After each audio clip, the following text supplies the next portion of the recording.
Don't write the music.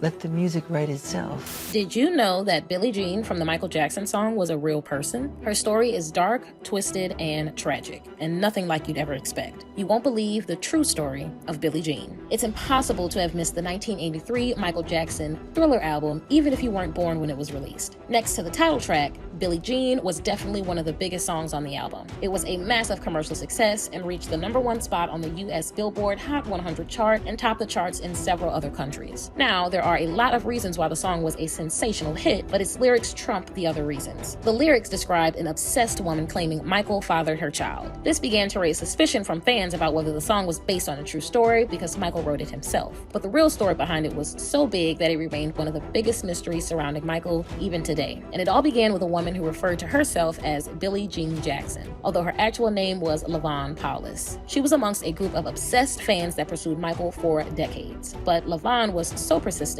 that she became really famous for stalking Michael all through his life. She first came into the public eye in 1987, which was 4 years after the Billie Jean song was released. And the reason she surfaced was extremely shocking. She came forward with claims that Michael was the real father of her 3 children. And she didn't stop there. She also appeared in court and solidified her claims by filing a $150 million lawsuit against Michael. And no, that's still not all. LaVon went on to give a very detailed account of how she and Michael met, which was actually pretty believable. According to her, they first met in New York City in 1975, and after writing him love letters, he asked to meet her in his LA home. LaVon also went as far as giving a detailed description of where her children were conceived, which according to her was a blue Rolls Royce in front of his home. So of course, with that kind of detailed statement, people believed her, including the courts which ordered Michael to pay her the $150 million child support at first. The story brought a lot of attention to Michael, who at the time was preparing for his highly anticipated album, Bad. But it was bad publicity for him, because LaVon's story started to become more and more believable. She topped off her story with allegations that he proposed to her after a 10-year-long relationship. And when people started asking about their marriage, LaVon alleged it was held off due to some family issues. This brought Michael under a lot of fire for abandoning his children, which supposedly were LaVon's then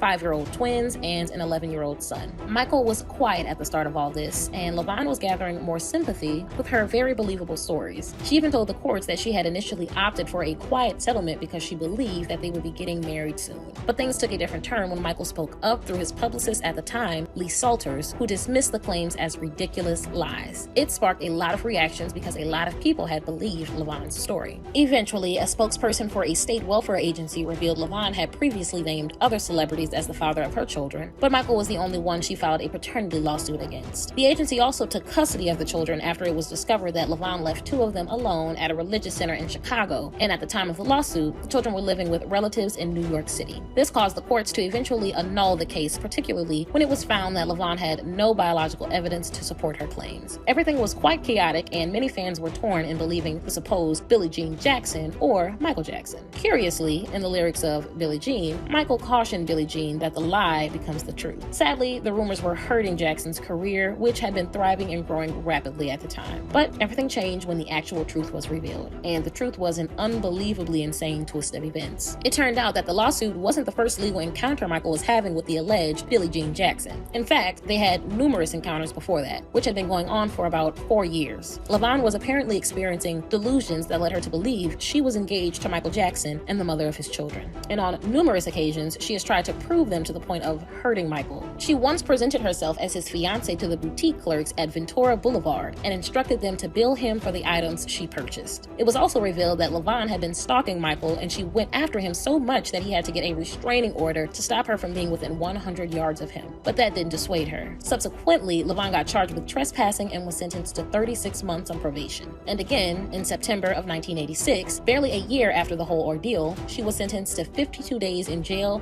and 2 years of probation for trespassing once again. 2 years later, she was asked to appear in court again for violating the terms of the restraining order Jackson got against her in 1986. And even after narrowly missing a court sentence at the time, she attempted to purchase a wedding gown in Michael's name, and in December, she billed her $145 medical expenses on him. She eventually pleaded not guilty to 8 misdemeanor charges after being arrested in Jackson's backyard at Encino after trespassing again. It got so bad that even her attorney admitted that she could not be restrained with something as serious as jail time, and the judge offered to put her on mental evaluation evaluation for a lessened sentence. But LaVon blatantly refused. She preferred to be sentenced, so the judge sentenced her to 2.5 years in prison. And to drive home his point, the judge quoted lyrics from Michael's Billie Jean song, which everyone now believed was written about LaVon. And even LaVon herself confirmed it. But Michael vehemently denied, and he said in his autobiography that the song was written with no specific person in mind, but just as a total of the experiences he had with his brothers when they became famous. However, in his 1991 book, The Magic and Madness, Michael's biographer, Randy, asserted that it was about LaVon. He even revealed that Jackson had received a threat and a weapon from her too. This caused an uproar from fans, and LaVon was sentenced to 99 days in jail again in 1995 after trespassing Jackson's home again on 3 separate events. Eventually, LaVon heeded all the restraining orders and stopped troubling Michael. But a decade later, in 2008, she surfaced again with another claim that she was the mother of Michael's then 6-year-old son, Blanket. In a repeat of 1988's events, she sued him for $1 billion and demanded visitation rights to Blanket. She also asked for a say in Blanket's education, and she held fast to the claim even several months after Michael passed away in 2009, when she appeared again in court to claim Blanket along with $1 billion